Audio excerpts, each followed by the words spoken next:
Hi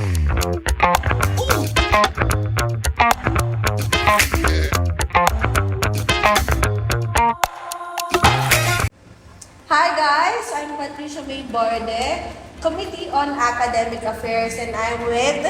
Hi everyone, I'm Michael Philip Defeo from Marketing 101, a first year student. So, taga-saan ka, Michael? So, hala, niligawan mo ba ako? Sorry. I'm from Dagatan, Lipa City. And yun, Nagdodorm ka?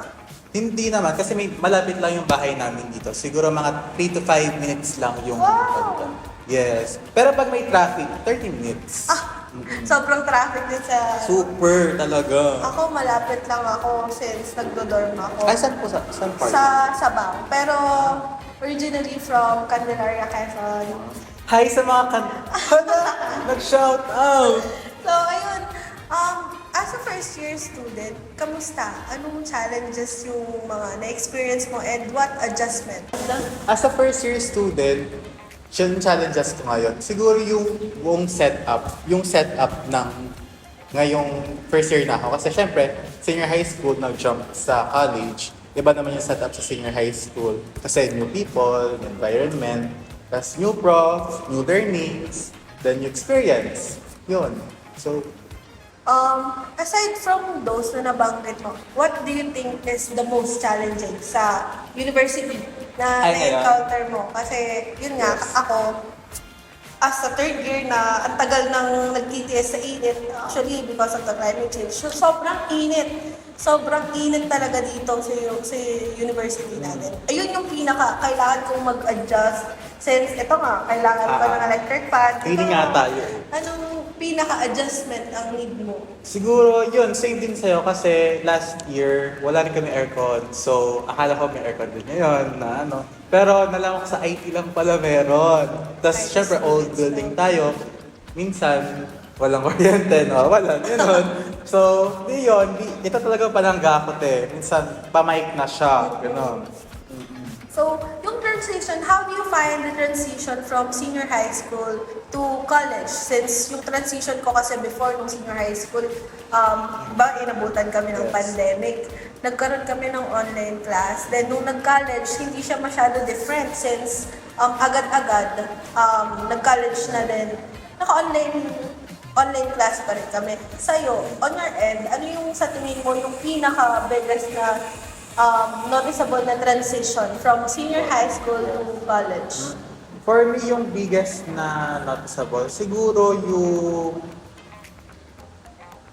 Feeling ko yung pagpasok namin dito, like sa una pa lang, na syempre, mahirap na makahanap ng prof na magtuturo sa'yo. Eh, doon last year naman, meron na agad na binibigay. So parang first week, second week, parang wala pa. So nahirapan kami. Kaya, yung kaklase namin, hindi rin namin masyadong kilala. Kailan lang kami mga nagkasama talaga nung orientation ng KABE. So, yun, hindi pa namin kilala ang isa't isa, kaya nadyatahin ito para marketing nun. And then, ako naman, syempre, as a shy type muna, gano'n. Low-key muna, gano'n. So, yun yung pinaka-challenges na yung sa prof nga na yung pagtuturo. What about sa workload nung senior high school ka sa college? What's the difference? Sa tingin mo yung malaki ba yung difference ng senior high school to college in terms of workload? Kasi sa akin, na-feel ko talaga yung hirap ng sense. As a professor naman, hindi naman talaga like kailangan tutok na tutok sa atin ng mga prof natin. Parang i-guide nila tayo, but then kailangan natin talagang mag-study on our own. Kumbaga, ayun yung pinaka-mahirap sa akin since parang na-baby ako nung senior high since yun nga, parang lahat ng galaw, parang monitor ng teacher namin. Ikaw, sa workload. Siguro, same naman tayo, pero for me, kasi last year, ilang subjects namin? 10, 11, gano'n. Tapos ngayon, mas madami. Tapos ngayon naman, siguro mga 6 lang, tapos yung iba wala pa rin. So, medyo maalwan naman ngayon. Maalwan pa. Pero, yung in terms sa mga courses na tawag daw ngayon. Hindi na subject. Yung courses, di ba kada chapter siya, so ilang lesson yun. Eh last year naman kami, parang isang isang chapter, dalawang chapter lang sa midterms, like, kasi ilang lesson lang yon. Ngayon, ang dami na niya. So, pag nag-quiz, syempre si Prof, quiz tayo. Chapter 1 to ganon. Ito na nga isang kwento. Sa Stalinggo, may quiz kami, chapter 1 to 6. So, ilang ano yun, ang haba. Dami. So, syempre yung si sister, kailangan mag-aral. Pag hindi, patay tayo kay mother. So, di yun, yung sa mga courses, mga subjects. Can I share something? Yung kasi, di ba, last year, ang time lang namin for parang lesson, 45 minutes. So, syempre ngayon, 1.5 hour, 3 hours, 3 hours, pinakatal 3 hours. Syempre si Self, mga ganun lang. Kilig lang si Self.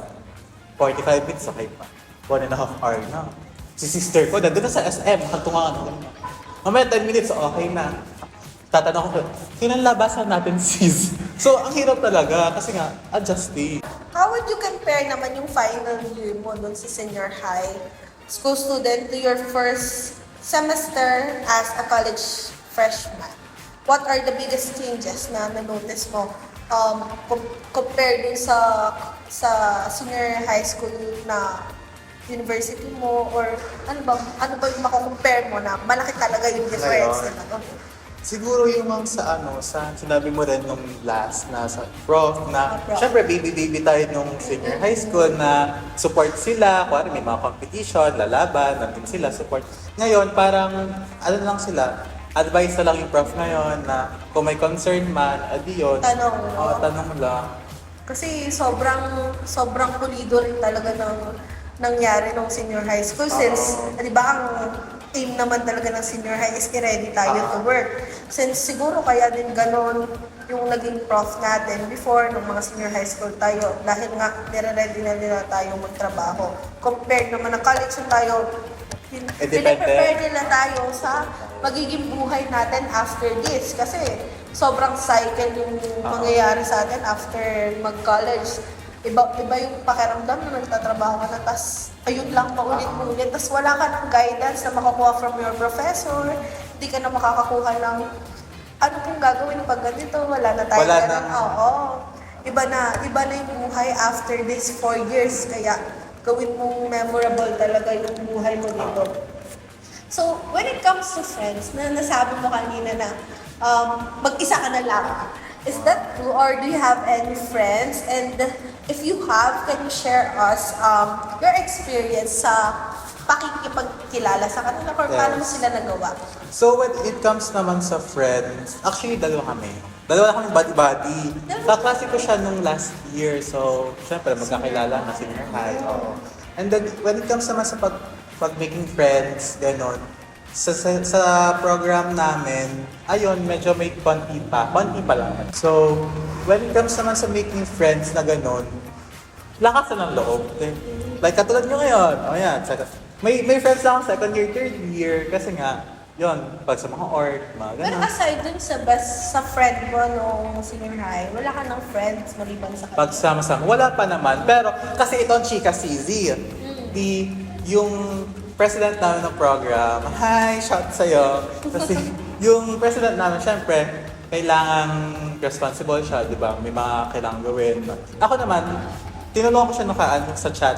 Parang nag-chat ako sa kanya. Tapos, ang first impression niya, sabi niya sa akin, akala ko mataray ka. Ganun. Sabi, hala bakit? Sabi, kasi gawa daw ng mga chat kasi formal. Pag naman sa mga chat-chat na gano'n, pag making friends, pag mga hindi pa kilala sa mukha, mga pangalan pa lang, formal ako mag-chat. Pero pag kita ko na sa mukha or alam ko na mga pangalan, gora na CZ. Pero mas maganda yun na mag-gano'n ka muna makapag-usap. Kasi hindi mo naman pwedeng bardagulin agad sa chat mo. Hindi mo gamay. Oo, hindi mo gamay. At saka, maganda na isa lang muna yung, hindi ko sinasabi sa lahat yun pero maganda lang din, starting, meron ka ng friend na from senior, para sa yung marketing. Para sa may marketing. Buti meron kang kasama from your past. From your past? Oo.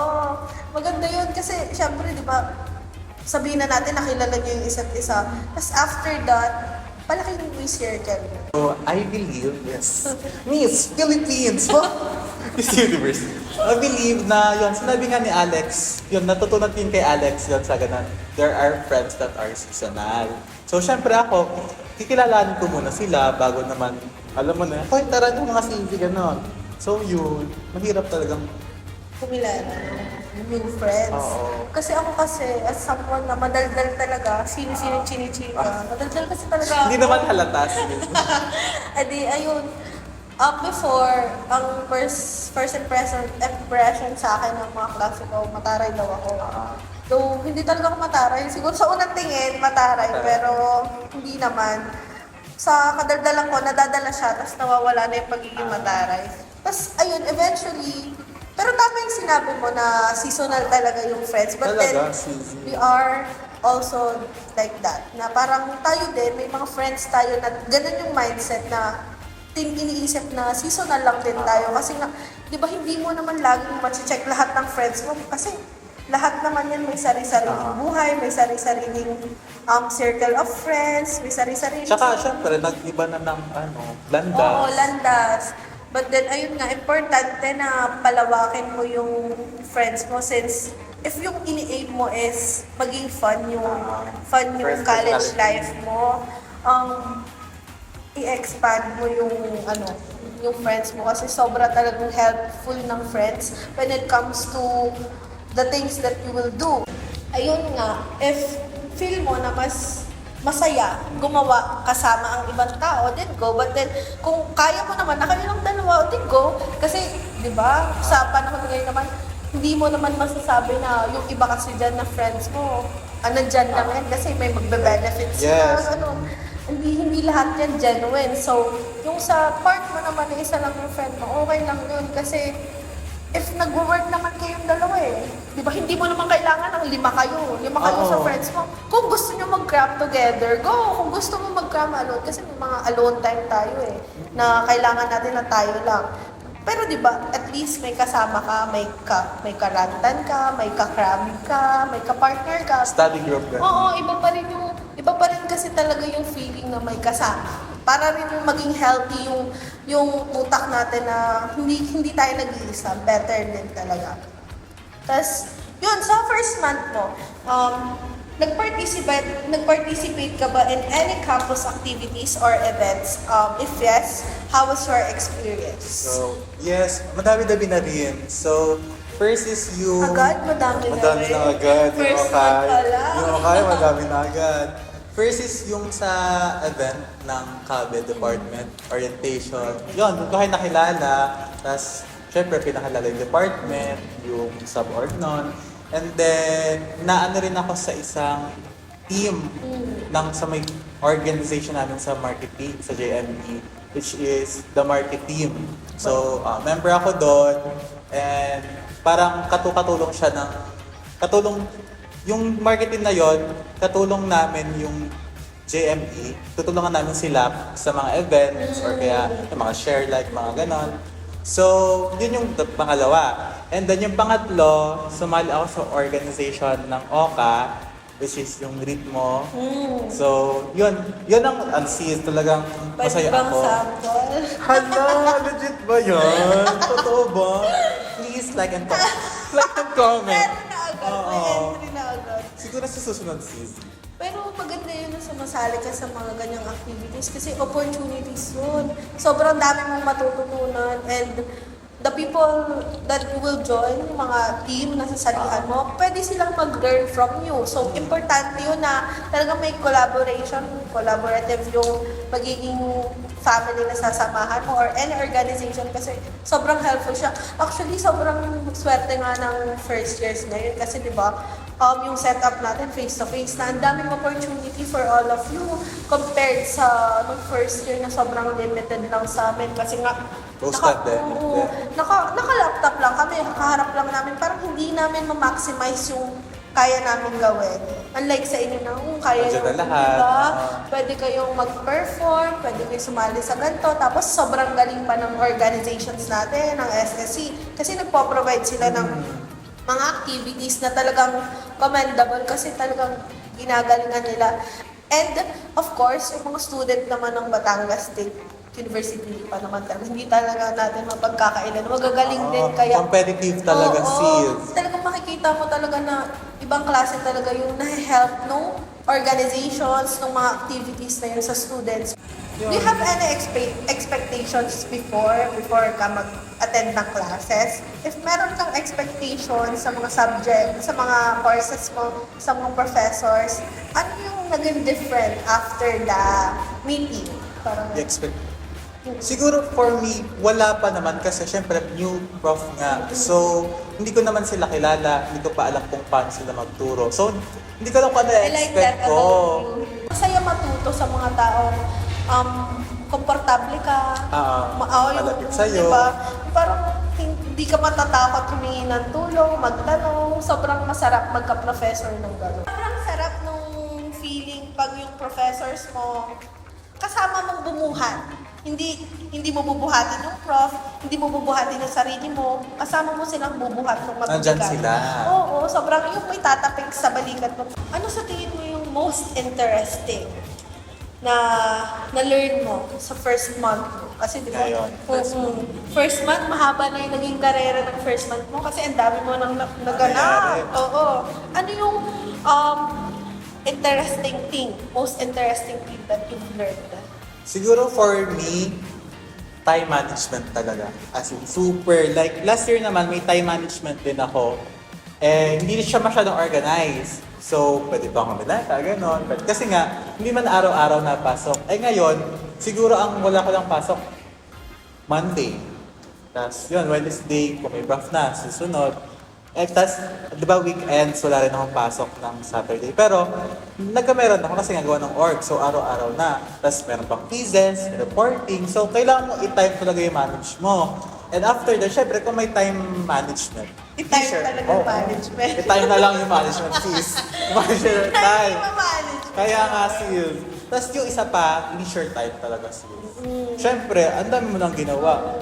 Give naman ng reward sa self, di ba? Pero wag naman yung 8 hours tayo Oo, mag-MS. be responsible. Hindi na sis, be responsible pa rin. Siguro, hindi na ako nakakaano. Diretso tulog na ako after. Pag diretso tulog na. Ay, importante yun na yung sinabi mo na may ganun kang time for yourself. Kasi syempre, ano yun, buong araw may gagawin ka na sa school ka, tapos after nun, aral pa rin. Kailangan mo ng time para sa sarili mo. Mag-skincare ka, Oo mag-take nga. ka ng time to take care of yourself, your body, mag-meditate ka, kaya yun, maglaro ka kasi iba-iba naman tayo ng paraan, di ba? Meron kasi akong, sa kwarto ko, meron akong, blackboard ba tawag? Parang whiteboard, gano'n. So, doon ko sinusulat lahat. Tapos, nandun yung deadline. Tapos, parang nagsaset ako ng specific day or time kung kailan ko siya gagawin. Tapos, yun, super helpful talaga nga. So, sa mga nanonood, hi, gawin nyo din.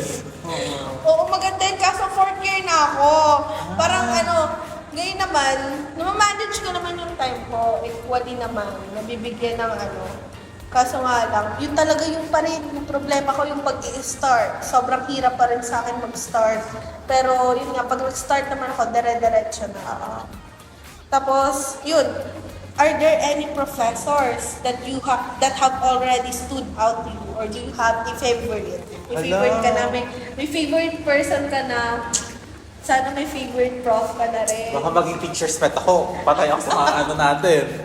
Siguro for me, may isang nag-stand out sa akin. Yung dean natin ng Public Department, si Ma'am. Hi Ma'am, shout out. Si Ma'am, kasi, syempre, ang ginawa kasi niya sa amin, reporting, and then, after nun, mag-discuss siya. Pero yung discussion niya, explanation niya, related doon sa nireport namin. And karamihan doon, real life situation. So, syempre, si Self, hanga-hanga na, ganito pala nangyayari. So, yun, parang na-feel ko na nag-stood out siya sa akin kasi nga, yun, siya pa lang yung person na grabe yung details, yung pag-explain niya ng real-life situation na talagang tugma dun sa reporting namin. How would you describe your first month experience at the university? Overall, Overall, 100%. Hindi ba 100%? Describe it. Describe For it. me, it's stressing, it's difficult, it's super challenging, but it's enjoyable. Like, alam mo yon, sa una lang papasok ka, syempre ang hirap, ang tagal ng school, ang tagal ng ano man. Pero at the end of the day, alam mo yon, it's so much rewarding. Kasi nga, syempre nagawa mo siya, you conquer it, and payo ko lang dun sa mga viewers natin, please step out to your comfort zone. Kasi, syempre, new school tayo, first month pa lang yun. First month ko pa lang, ko nang ginawa. So, talagang masarap sa feeling pag alam mong nagagawa mo yung school. Oo, at saka madaming opportunities ang hindi natin nakukuha dahil lang natatakot tayo. Nahihiya tayo. Daming pumipigil sa atin, but then, do it scared. Gawin mo yun ng may takot, gawin mo yun ng kahit hindi ka sigurado. Basta gumawa ka ng paraan para lumabas ka sa comfort zone mo. Kasi malalaman mo yung mga kaya mong gawin pagka ginagawa mo na siya. Tapos matatapos mo siya, marirealize mo, kaya mo palang gawin yun. Oo. Tsaka alam mo sa sarili mo na nagawa mo siya. At saka, maganda rin na naging fun yung experience mo sa first month. Kasi madami ka pang pagdadaanan. And ganun lang palagi every month. Make sure na may but di ba, sabi mo mahirap, nakakapagod. Laging may but dapat sa dito. But fun, but Enjoy. oo. Dapat laging may ganun. Kasi ibig sabihin, may something good pa rin, di ba? At saka iba pa rin talaga yung ine-enjoy mo yung araw-araw mo, kahit napapagod ka, di ba yung simpleng tawanan lang with friends. Sobrang laking bagay yun. So, that's it. Hala, tapos na. Parang ayoko pa. Ayoko Chismisan pa. na tayo. Chismisan na tayo. Maghapon. Thank you for joining us. I'm Patricia May Borden. I'm with Michael Philip De Feo, and this is Warrior Studio Kabataan Podcast.